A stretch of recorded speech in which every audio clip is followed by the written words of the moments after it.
Hello everyone. Today we will see the effective atomic number in coordination compounds. इसको हम सिडविक-ज़िएन rule भी बोलते हैं. तो बेसिकली आप जैसे किसी भी मॉलिक्यूल को देखते हो, है ना, तो आप देखते हो कि इसका ऑक्टेट कंप्लीट है या नहीं, है ना. स्टेबिलिटी जज करने के लिए एक फैक्टर होता है जिसमें आप बोलते हो कि ऑक्टेट या डुप्लेट कंप्लीट है तो मॉलिक्यूल स्टेबल है.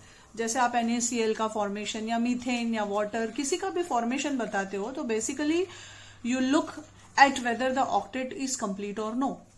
सिमिलरली एक कोऑर्डिनेशन कंपाउंड में यदि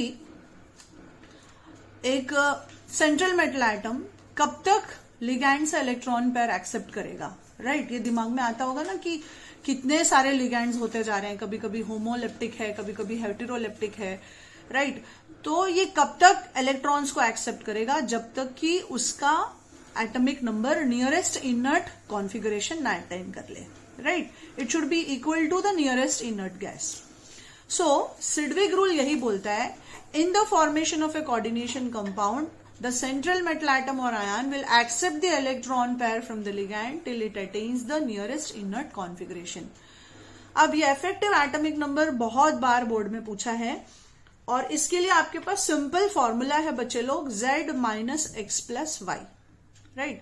तो मान लो कोई भी कोऑर्डिनेशन कंपाउंड दे दिया, जैसे CONH3 थ्राइस Cl3, मैंने एक एग्जाम्पल ले लिया. अब यहाँ पे सबसे पहले टर्म्स का मीनिंग देखिए क्या होता है. Z क्या है, atomic number of the central metal atom और सेंट्रल मेटल आयन. अब इसके लिए मोस्टली आपको 21 to 30 एलिमेंट्स, मतलब आपका जो 3D सीरीज है वो बाय हार्ट रहना चाहिए, स्कैंडियम से लेके जिंक तक. जरूरी नहीं है कि एटॉमिक नंबर देगा, यू शुड नो इट. और एक्स क्या है यहाँ पे, oxidation number of the central metal atom और सेंट्रल मेटल आयन. और वाई जो है वो electron pair donated by the ligand है, राइट. तो यहाँ पे आप देख सकते हो कोबाल्ट का एटॉमिक नंबर होता है 27 और यहाँ पे ऑक्सीडेशन नंबर आपको निकालना आता है ना बच्चे लोग. कैसे निकालते हैं, जैसे पर्टिकुलरली यहाँ पे मान लो मुझे इस मेटल का निकालना है तो मैं बोलूंगी कि ये मेटल जो है X है और +3 इंटू अमोनिया 0 होता है, न्यूट्रल है इसलिए कोई चार्ज नहीं, +3 इंटू हैलोजेंस पे चार्ज -1 होता है इक्वल टू 0. तो मेरा ऑक्सीडेशन नंबर X आ गया यहाँ पे +3, राइट. वो निकालने के बाद आप लिखोगे, आप ये फॉर्मूला पे इसको सब्स्टिट्यूट कर दोगे तो आपका atomic number 27 minus oxidation state आपका +3 प्लस एक लिगैंड एक पेयर ऑफ इलेक्ट्रॉन देता है ना. तो आपके पास टोटल 6 लिगैंड है, तो 6 लिगैंड हर एक पेयर देगा तो 6 इंटू 2 12 हो गया.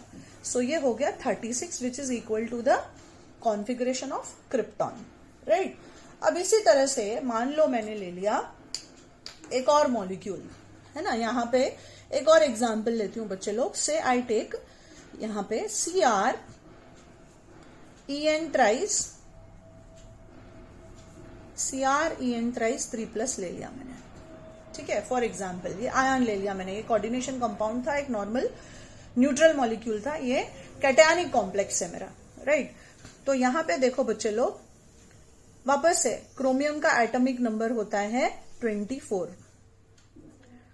यहां पे इसका ऑक्सीडेशन नंबर कैसे निकलेगा, जो स्पीयर पे है वही उसका वो हो जाएगा, क्योंकि आपका ये इथिलीन डायमाइन जो है वो न्यूट्रल डाइडेंटेड लिगैंड है तो इसका चार्ज 0 हो गया इक्वल टू +3. तो आपका ऑक्सीडेशन नंबर हो गया +3, राइट. तो ये हो गया आपका 24 क्रोमियम का एटॉमिक नंबर है, -3 कर दिया आपने, राइट. और plus electron pair donated by the ligand. अब यहां पे एक इथिलीन डायमाइन जो है वो 4 इलेक्ट्रॉन देता है, राइट. तो 3 इथिलीन डायमाइन जो है वो 12 इलेक्ट्रॉन्स देगा आपको. तो आप यहां पे 3 इंटू 4 ले लोगे, बराबर, टोटल 12 हो जाएगा. 3 इंटू 4 तो ये हो गया 21 प्लस आपका 12 विच कम्स टू 33. अब ये नियरेस्ट इनर्ट गैस के बराबर नहीं है, मतलब ये कोऑर्डिनेशन कंपाउंड आपका स्टेबल नहीं है. इस तरह से आपको देखना है.